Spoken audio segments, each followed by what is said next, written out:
Kata Nabi SAW, siapa yang masuk surga, keperawakannya akan seperti Adam, 60 siku ke langit, 27,5 meter tinggi kita di surga nanti. Kata Nabi SAW, Adam AS 60 siku ke langit, dan manusia terus memendek sampai menjelang hari kiamat.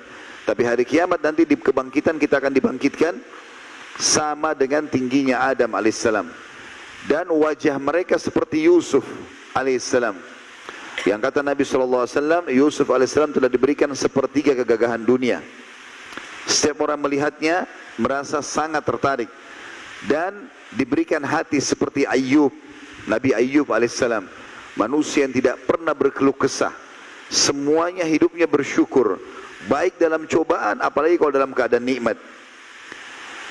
Kemudian juga ada hadis-hadis yang lain yang kata Nabi alaihissalam, sesungguhnya ahli surga akan diberikan istana-istana yang megah, sampai seseorang di antara mereka tidak pindah dari satu sisi istananya karena nikmatnya itu selama 70 tahun, baru dia pindah ke sisi yang lain. Dia akan diberikan dayang-dayang. Kata Nabi SAW, ahli surga yang paling rendah akan diberikan pelayan 10.000 orang. 10.000 orang. Setiap pelayan membawa 2 nampan dari makanan. Maka ahli surga itu akan makan dari nampan pertama sampai nampan terakhir, kenikmatannya sama. Karena ahli surga tidak akan pernah merasakan lapar dan tidak akan pernah merasakan lagi kenyang. Mereka makan bukan karena lapar, mereka berhenti bukan karena kenyang.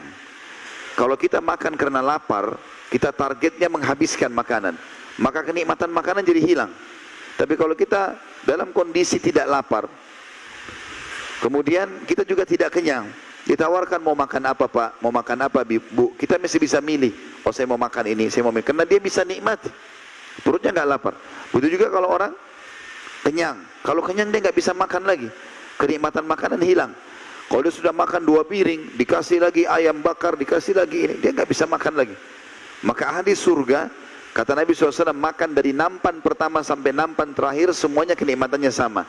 Karena tidak ada lagi rasa kenyang. Setiap yang sudah tidak dibuka oleh tubuh, keluar dalam bentuk keringat, keringat itu pun lebih wangi dari kasturi. Juga disebutkan dalam hadis yang lain, sesungguhnya ahli surga akan mendapatkan istana-istana yang istana tersebut mengalir di bawahnya sungai.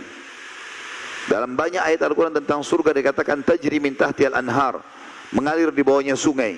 Tapi jangan dibayangkan seperti sungai kita ini, karena disebutkan oleh Ibnu Abbas radhiyallahu anhu, sungai-sungai di surga bukan seperti yang kalian bayangkan, tapi air yang mengalir tidak menyentuh tanah dan tidak tertumpah ke sana sini, sehingga dia berada di atas sana.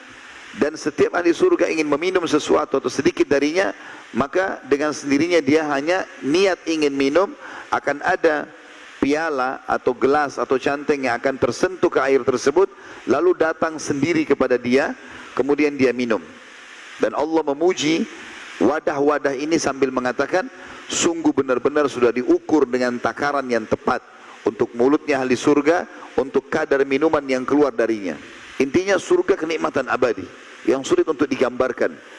Dan salah satu puncak kita bisa mendapatkan surga adalah dengan datangnya Ramadan. Dibuka